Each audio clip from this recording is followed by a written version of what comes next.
Let's go ahead and get started. The meeting will be starting at 10:14. Thank you for being here. My name is Jose Herrera. I'm the co-vice chair of the IRC. And before we get started, let's go ahead and start with the Pledge of Allegiance. Pledge allegiance to the flag of the United States of America and to the republic for which it stands, one nation, under God, indivisible, with liberty and justice for all.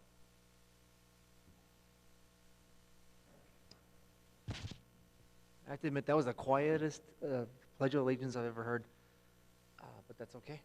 It's okay. Let's, a couple people in the audience that I want to mention. We have IRC staff, Christina Gomez, our Deputy Executive Director, eating a donut back there. And then we have Buck Forst, our Chief Technology Officer, Lisa Schmeling, our Community Outreach Representative, as well as Christy Olson. And then we have our legal counsel, Joe Canefield. We have Andrew Dreschler from Strategic Telemetry. Hi, Andrew. And then Marty Herder, our court reporter. So we currently only have one filled out sheet to speak. If you wish to speak, you can do two things. You can fill out this form. And if you want to make your comments but not speak, you can submit a blue form, and those will be part of the public record. Now, since there's hardly anybody here, what we'll do is we'll do 5 minutes for each speaker, unless we have 100 people come in at the last minute. But if it stays the same, we'll be 5 minutes. Again, this is an opportunity for us to listen to your concerns about the maps, things that you want us to change, things that you want us to keep in these maps. So again, this is your opportunity to speak to us. So typically we have an interpreter at these meetings, but I don't think there is one today. Does anybody need any interpreting services? I'll take that as a no. Let's start with Andrew. Andrew, are you ready for your presentation? Thank you. Thank you very much. Good morning. We're going to give a presentation and show you the draft maps that were presented by the commission and approved by the commission in October. And before we do that, we just want to do a quick overview of the process and timeline, and then show you the maps. And as the Vice Chair Herrera said, this is your opportunity to give us comments on the maps. Tell us things that you like, tell us things that you don't like, changes that we would make that you'd want to see made. So this is really your opportunity. We're here for you to hear what your thoughts are before we go into the next step of finalizing the maps. Quick overview. Arizona's redistricting process is governed by the state constitution as amended by the voters in 2000 with the passage of Proposition 106. It stipulates that Arizona's Independent Redistricting Commission redraw Arizona's congressional and legislative districts to reflect the results of the most recent census.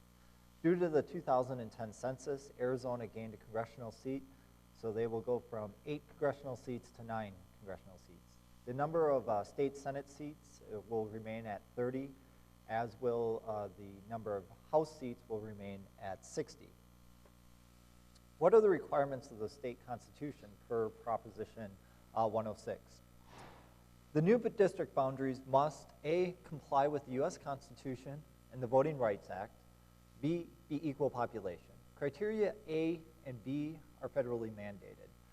The other 4 are parts of the specific to the state of Arizona, and to the extent practical, the districts must be C, compact and contiguous, D, respect communities of interest, E, use visible geographic features, city, town, and county boundaries, and undivided census tracts, and F, favor competitive districts where no significant detriment to other goals.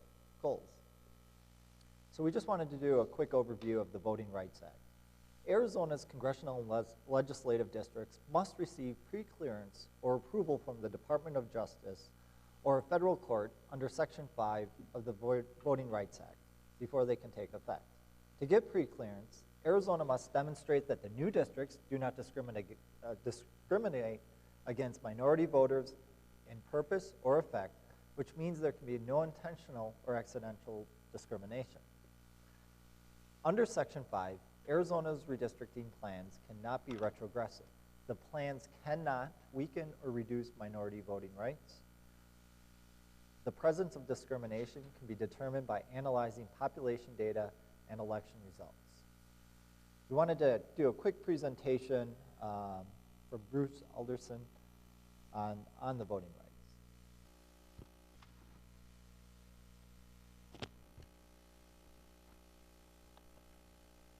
Hello, my name is Bruce Adelson. I wanted to spend a few moments with you to talk a little bit about redistricting.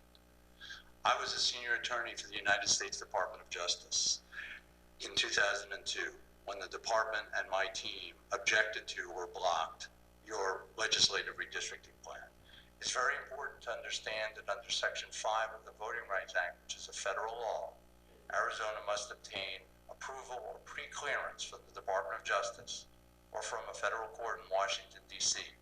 for your redistricting plan to go into effect. Under Section 5, under federal law, your redistricting plan cannot discriminate against the rights of minority voters. It cannot retrogress their opportunity to elect whom they want. This is a federal requirement. The federal requirement supersedes and takes precedence over all state requirements, whether they're competitiveness, compactness, contiguity, or keeping communities of interest together. Those are all very important. But if they conflict with the Voting Rights Act and conflict with the one person, one vote requirement of the U.S. Constitution, then they must be revised. The requirements of the Voting Rights Act and one person, one vote are paramount. There cannot be any retrogression of discrimination against the rights of minority voters. If there is, the Department of Justice will not approve the redistricting plan. That's what we said when we wrote our letter in May 2002, and we objected to what the Redistricting Commission 9 years ago had done. We found that the redistricting plan, the legislative plan, had discriminated against the rights of minority voters. And under federal law, that plan could not go into effect. So that as you contemplate redistricting and look at the various maps that have been provided by the Commission, it's very important to understand that the federal requirements under our system of law and government take priority. Those requirements cannot be minimized and must be complied with for your redistricting plan to go into effect next year to enable you to have your legislative and congressional elections. I hope that my perspective as being a former federal law enforcement officer has been helpful, and I wish you continued success with your redistricting process. Thank you. Hello, my name is Bruce Adelson.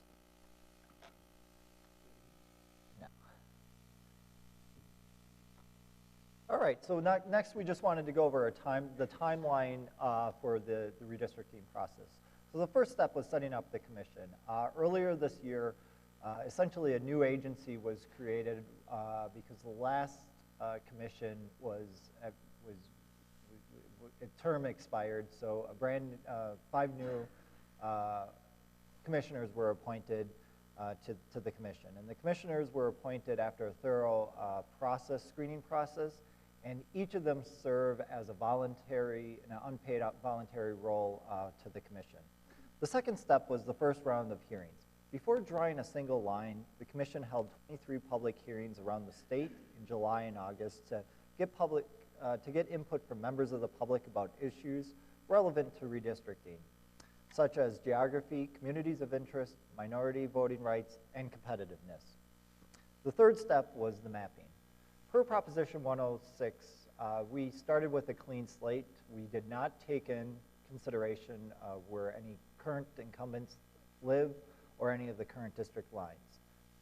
The next step was we divided the state into equal population and compact grid-like districts, which was the grid map, which was approved on August 18th. Since adopting the grid map, the commission has met more than 25 times in August and September and October to consider adjustments to the grid to accommodate all state constitutional criteria. During this time, they received additional public comments and draft maps. The approval of the maps for the congressional map on October 3rd, the commission approved the congressional draft map that incorporated the changes based on all the constitutional criteria, and it approved the legislative map on October 10th. We're currently in step 4, which is the second round of hearings. We've visited, we're closing in on the end of this. Tomorrow is the last day of public hearings. We visited over 25 towns and cities to share the draft maps and receive additional public input during the months of October and November. Step 5 is the final maps. Upon completion of the public comment period, the AIRC will adopt the final maps. And step 6 is the pre-clearance. As we discussed, because Arizona is subject to Section 5 of the Voting Rights Act, the district maps must be approved by the Federal Department of Justice or a federal court in Washington, D.C. before they can be used for Arizona's elections. Before we show you the draft map, just wanted to go through the progression of maps. The map you see here is the map that was approved by the last commission and most recently used in the 2010 elections. Per Proposition 106, we started with a clean slate, and then we moved into the grid map. Again, the grid map only took into 2 considerations. It took in the consideration of compactness and equal population. And from here, the commissioners, as I mentioned, met over 25 times to come up with the map that you see here. And also incorporated in this map is a lot of public comment. I think we had over, we were over 5,000 public comments that would incorporate it into this map.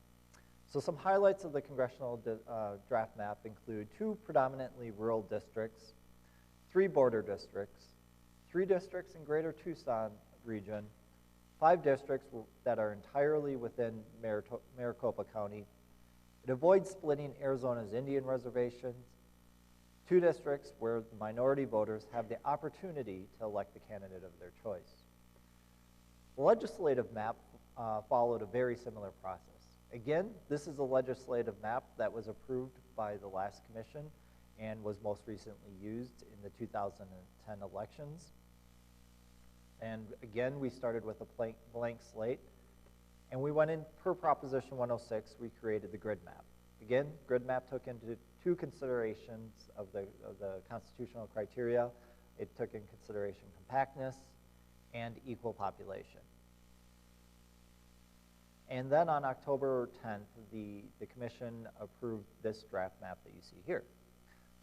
Some highlights of the draft map. So under the old map, the one that I just showed you that was used in the 2010 election, the districts ranged in population from 155,000 to 378,000. Hence, one of the big reasons we have to redraw these lines to make sure that one person equals 1 vote. The current draft map has roughly 207 to 215,000. To comply with the Voting Rights Act, the draft map plan includes 10 districts which minority voters should have the opportunity to elect the candidates of their choice. The draft map also includes 3 districts wholly within Pima County and 3 additional southern Arizona districts. 17 districts primarily within Maricopa County and 9 districts that are primarily rural. Again, one of the big reasons we're here today is we want to get your input. You can fill out a request to speak form at today's public hearing and provide the commission with your input. Examples of input could include comments on any of the constitutional criteria, comments on any things that you like or dislike about the current congressional draft map, or anything that you like or don't like on the draft legislative map. And there's a number of different ways you can submit your comments. As I mentioned, you can speak here today. You can fill out one of the yellow request to speak forms that you can find in the back. You can fill out the public input form. In the back of your packets that you received, you should have received, there's a blue form that you can write your comments, and you can either hand those in today. Otherwise, at the bottom of that is an address that you can mail your comments, mail that form into the commission office, or you can call into the commission. The phone number is on there. And another way you can give us your comments is going onto our website, www.azredistricting.org, and there's a public comment section there where you can fill that out and submit it to us. You can also give us a call at 602-542-5221, or you can call us toll free at 855-733-7478. This is just a screenshot of our homepage, and just wanted to highlight a couple things. Again, this is at azredistricting.org. On the top left, you will see a number of different options, and one is the maps. If you click on there, you can find the draft maps that were presented today. You can see the grid maps. You can see all the what-if scenarios. And the other option under maps is an online mapping program where you can draw your own map. Under meeting information, you can track us. Again, we're closing in on the end of the second round of hearings.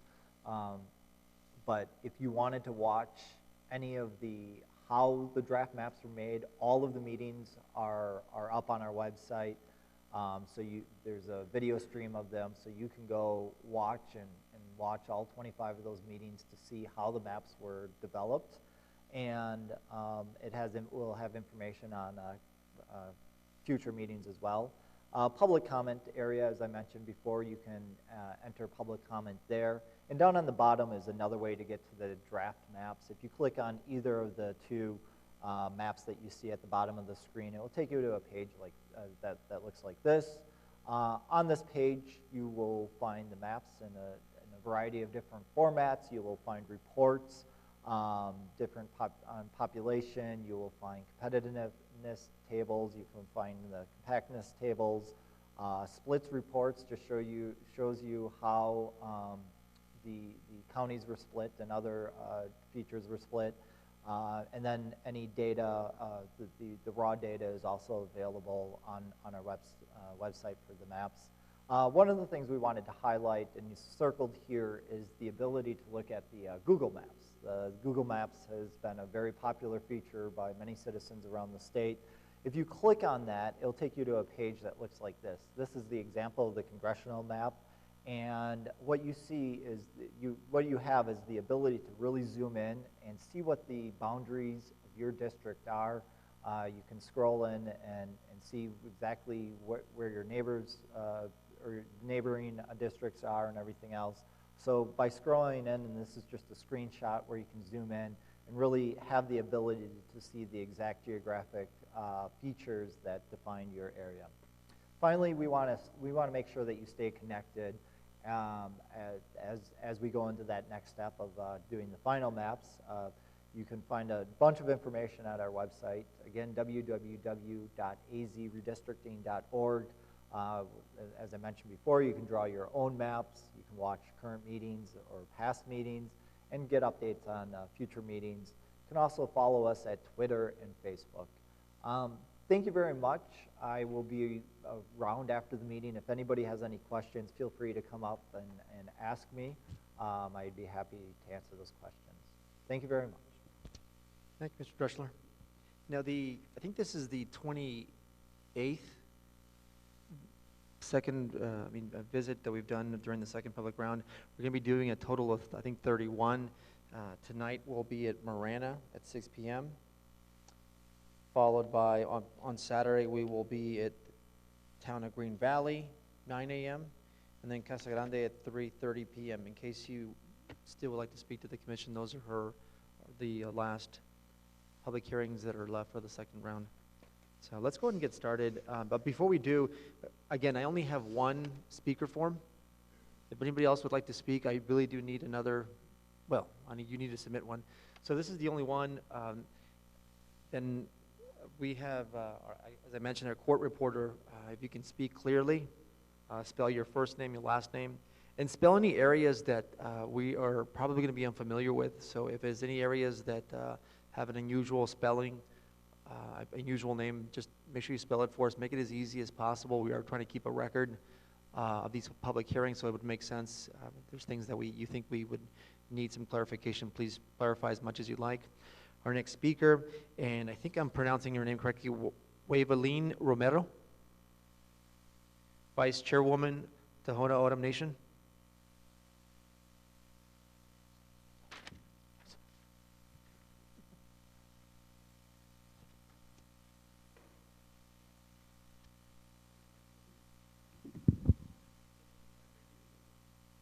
Yes, you can stand to sit.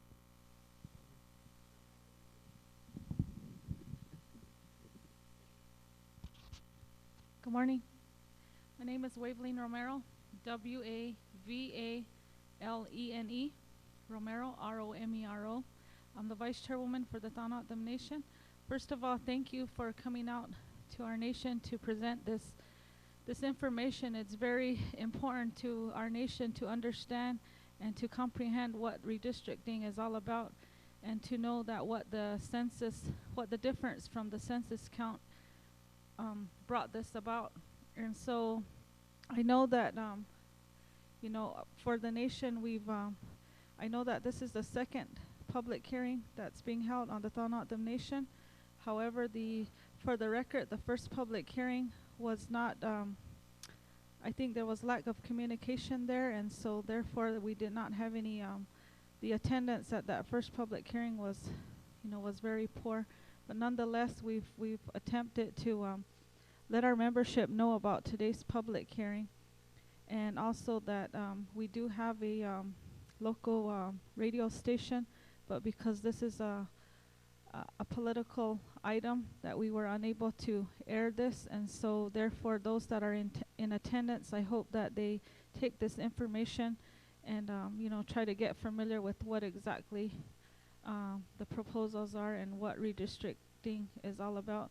But my question for clarification, as a tribal leader, if someone can please explain how this directly impacts us on the Thon Them Nation. I know that it's public comment, but you weren't clear on whether we could ask questions or not. Madam Vice Chair, normally we don't entertain questions, but I would like to see if our general counsel, legal counsel would like to. Would you be happy to answer that question? More so for our membership that's here, what does this mean to us, the voter members of the Thon Them Nation? Like, kind of in layman's term, what does it mean to us? I think it's really important. Well, the whole purpose of, I'll Madam Vice Chair, can you hear me?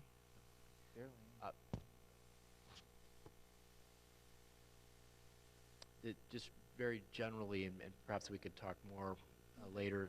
Can everyone hear me okay? Okay, can you hear me okay now? Sorry. These maps are obviously important to the tribe and tribal members, because they establish who will be the congressional and legislative representatives for this area and for the reservation. So the tribe and its leadership, as well as the community, will want to study these maps as they have been proposed to determine how they will impact the tribe. One of the issues that the commission has started with when they began this process was to assure that no reservation was split in any way. And as I understand, the Tohono O'odham Nation remains whole in both the congressional draft map and the legislative map.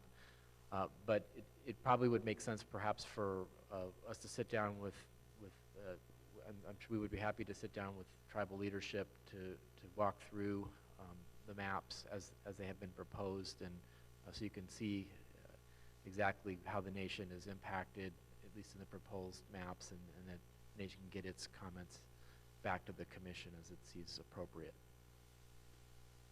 So that can be done through who? Why don't you get in touch with Christina Gomez, the commission's deputy chief of staff, deputy director. She's in the back, and we can arrange for a meeting with whatever tribal officials, representatives that you would like for the commission to meet with. Okay. All right, thank you. And again, I appreciate the information, because we are a very big part of that census count as the members. So thank you.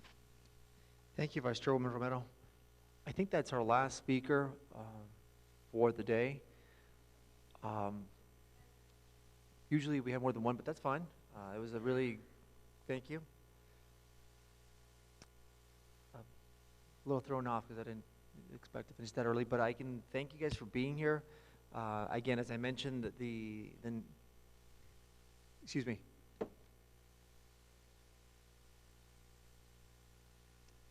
You know what we'll do? Thank you, Mr. Canfield. We'll show the maps, especially the maps around this area that'll be, I think, pertinent to you guys. And I'll have Mr. Dreschler kind of explain the map. Would you like to do that?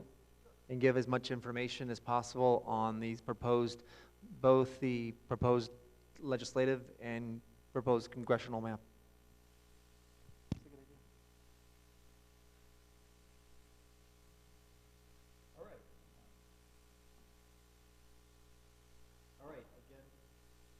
Again, we're to the website and live demonstration on how to get to the maps. Again, you can get to them by going to the map section tab at the top, or you can go click on either of these down here. Brings you up to this web page, and what we'll do is just scroll in and look at the Google map and see what it looks like. I know for sure that you're in Congressional District 3 and Legislative District 4, I believe. So just zooming in a little bit to cells. It just gives you an example, shows you where the borders are for the district. Cells is right here, and the district runs over to Yuma and down to Nogales, and goes up to the Phoenix area. Mr. Dreschler, no, that is currently as the way it's drawn, it's a majority-minority district, one of two? Yes, that is correct.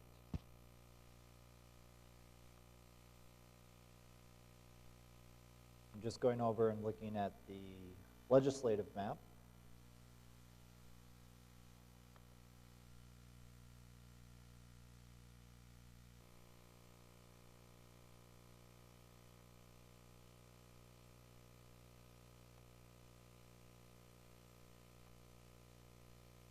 If you click on here, you can see District 4, that it is District 4, and then just demonstrates the map here as well. Again, goes over to Yuma, goes in south of Tucson, and goes up into Maricopa County. Mr. Dreschler, how far into Maricopa County does it go into? Roughly, you can. Let me see if we can get one more map that shows the.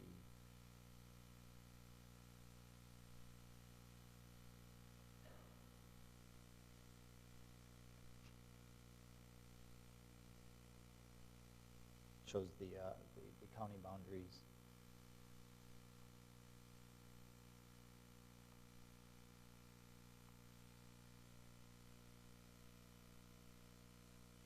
You can see that the Maricopa border boundary goes right here, so it goes up just south of Phoenix. And the area highlighted Right here. is right here is the Tohono O'odham tribe.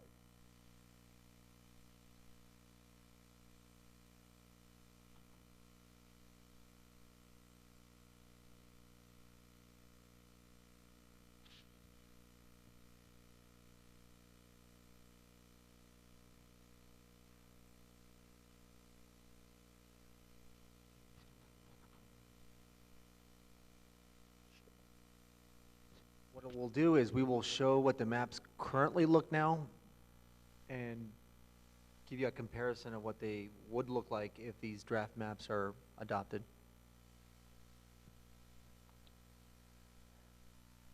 Sure, we can go back to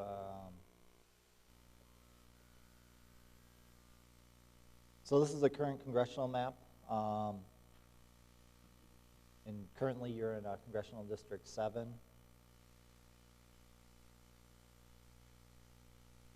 And the new congressional district is currently labeled as 3. So you see that it takes less of Yuma County. And then for the legislative map, you're currently in legislative District 25.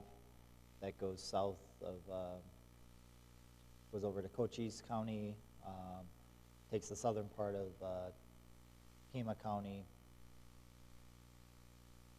And the one big difference in the current map is it does not go over to Cochise County, rather it goes over to Yuma.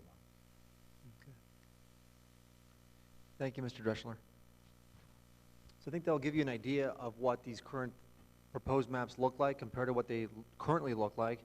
And again, these are draft maps, and we're still, as you know, we're touring the state, getting comments from the public to see what areas you would like us to see changed or kept.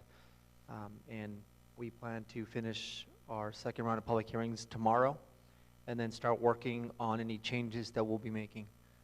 So I think that is it, unless we don't, yes, ma'am?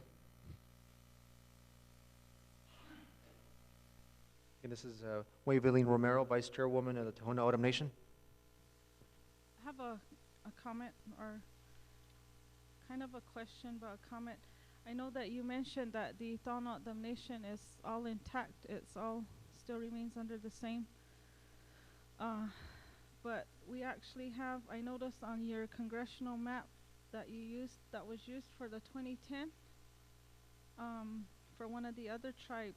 Well, my comment is that we have one community, Florence community, who is not adjacent to the reservation, but is a part of the reservation.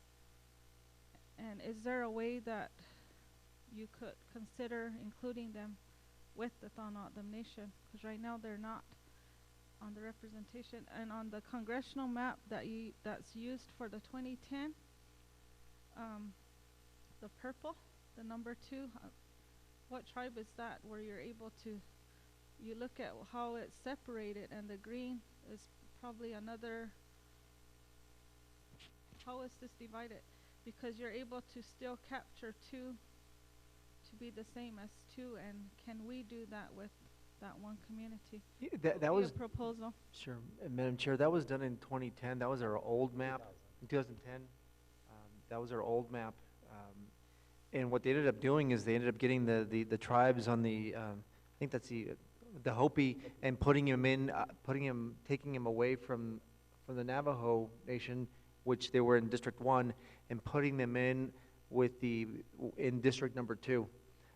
If you remember, 10 years ago when we did redistricting last time, the Hopi tribe didn't want to be in the same district with the Navajos. And we ended up, that particular commission did respect their wishes, and that's why that particular map looks that way. So for the proposed new one, how is it? How does it look for Florence community? You want to show?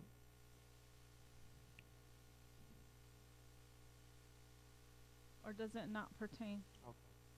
Ma'am, I think I understand. There's a non-contiguous part of the reservation that is in Florence? Yes, Florence community is part of the Tohono O'odham Nation. No, currently, all both the congressional and legislative maps are, I think they're pretty contiguous. We try to keep them as contiguous as possible. That's one of the criteria that we need to abide by. It's one of the 6 criteria. Now, we can definitely take your comments into consideration when we're making changes to the draft map. But again, we have to respect all 6 criteria when looking at making any proposed changes to these maps. So. That would be greatly appreciated, at least for consideration and evaluating it, because when you say that the Tohono O'odham Nation is in whole, really it isn't. Thank you. Now, you're talking about the entire town of Florence? The Florence community, if you look at the maps, there's a community, it's one of the villages of one of our 11 districts. So, thank you. Thank you so much, ma'am.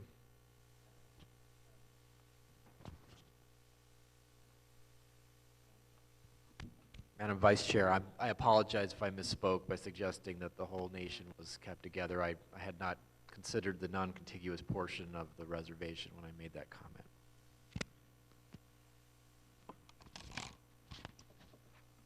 Well, thank you. That was our last speaker.